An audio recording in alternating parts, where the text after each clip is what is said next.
MRO एक ऐसा अंग है नागर विमानन क्षेत्र का जहां क्षमताएं बहुत हैं भारत में, और एक नई फुर्ती और एक नई ज्वालामुखी हमें इस क्षेत्र को देनी होगी। यह विश्व भर में $80 बिलियन की इंडस्ट्री है, लेकिन आज भारत में केवल 2.5% इस इंडस्ट्री का विश्व भर का शेयर वर्तमान में भारत में है। मतलब 80 बिलियन का करीब करीब केवल $2 बिलियन। आज भी इंजन्स का सर्विसिंग, प्लेन्स का सर्विसिंग सिंगापुर में किया जाता है, मलेशिया में किया जाता है, मिडिल ईस्ट में किया जाता है, ईयू में और यूएस में किया जाता है। तो हमारी सोच है कि इस बिजनेस को हम लोग भारत में बढ़ाएं, और जैसे भारत की प्लेन्स की क्षमता बढ़ रही है, आज 710 एयरक्राफ्ट भारत में, वैसे ही उन प्लेन्स की सर्विसिंग भी भारत में हो, क्योंकि हम लोगों की इंजीनियरिंग टैलेंट है, हम लोगों की आईटी टैलेंट है, उसका पूरा सदुपयोग किया जाए, यह हमारा लक्ष्य है। और इसलिए एयरपोर्ट्स अथॉरिटी ऑफ इंडिया ने एक नई पॉलिसी निकाली है। शुरुआत में हमने 8 एयरपोर्ट्स को रेखांकित किए हैं जहां एमआरओ की फैसिलिटी हम लोग बना पाए, और ये 8 एयरपोर्ट्स हैं: बेगमपेट, भोपाल, चेन्नई, चंडीगढ़, दिल्ली, जू एयरपोर्ट मुंबई में, कोलकाता और तिरुपति।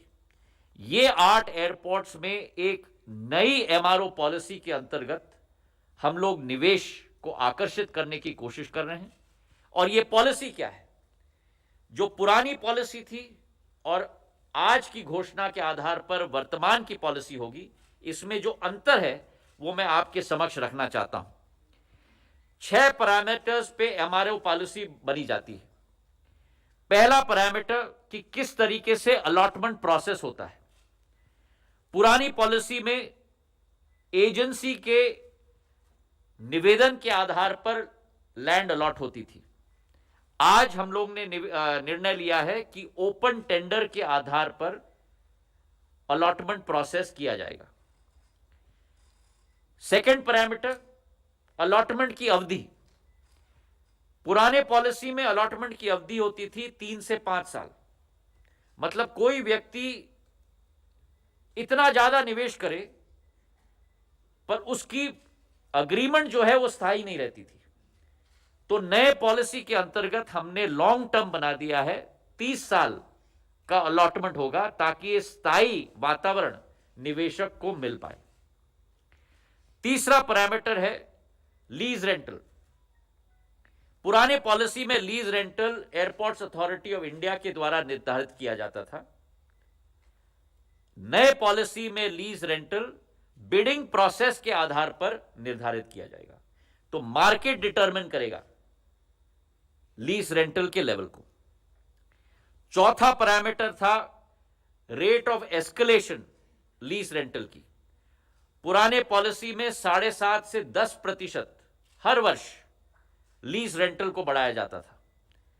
हमने निर्णय लिया है कि मार्केट नॉर्म के आधार पर होना चाहिए, जो हर 3 साल में 15% से बढ़ाया जाएगा। चौथा पैरामीटर है जो पुराने लीज होल्डर है उनको कॉन्ट्रैक्ट कैसे रिन्यू किया जाएगा। पुराने सिस्टम में था केस टू केस बेसिस पे, कई लोगों को दिया जाता था, कई लोगों को नहीं दिया जाता था। हमने पारदर्शिता के आधार पर नया नियम निर्धारित किया है इस नए पॉलिसी में कि पुराने कॉन्ट्रैक्ट एक्सपायर होने पे, जो अब 30 साल की अवधि की होगी, एक्सपायर होने पे नया बिड किया जाएगा। उस बिड में जो वर्तमान का एमआरओ है वो भी उस बिड प्रोसेस में भाग लेगा, और अगर उसका बिड हाईएस्ट बिड के 15% के मार्जिन में है तो उसको फर्स्ट राइट ऑफ रिफ्यूजल दिया जाएगा। आरओएफआर पॉलिसी के तहत उसको राइट ऑफ फर्स्ट रिफ्यूजल दिया जाएगा अगर वो हाईएस्ट बिड को मीट कर पाए। आखिरी है रॉयल्टी। पुराने सिस्टम में 13% टर्नओवर का रॉयल्टी के अधीन पे दिया जाता था। हमने निवेशक को आकर्षित करने के लिए रॉयल्टी को पूरी रूप से अबॉलिश कर दी है और शून्य बना दिया है। तो यह एक नया एमआरओ पॉलिसी आज हम लोग घोषित कर रहे हैं ताकि विश्व के बड़े एमआरओ कंपनियों को हम भारत में आकर्षित कर पाएं इन 8 एयरपोर्ट्स में।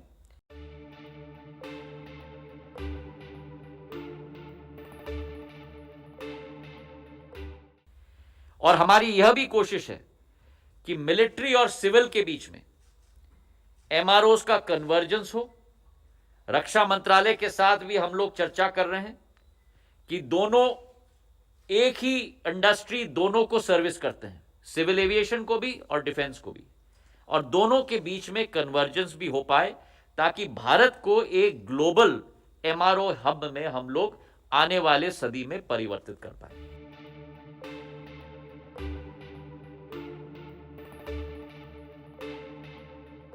क्या सरकार अभी भी एयर इंडिया के डाइवर्समेंट को लेकर के 15 सितंबर की जो डेडलाइन है फाइनेंशियल बिड्स की, उस पर स्टिक करेगी या उसमें एक्सटेंशन पर विचार किया जा रहा है? एयर इंडिया का समय सीमा निर्धारित है, 15 तारीख का हमारा डेट है और वो 15 तारीख का डेट 15 तारीख ही रहेगा।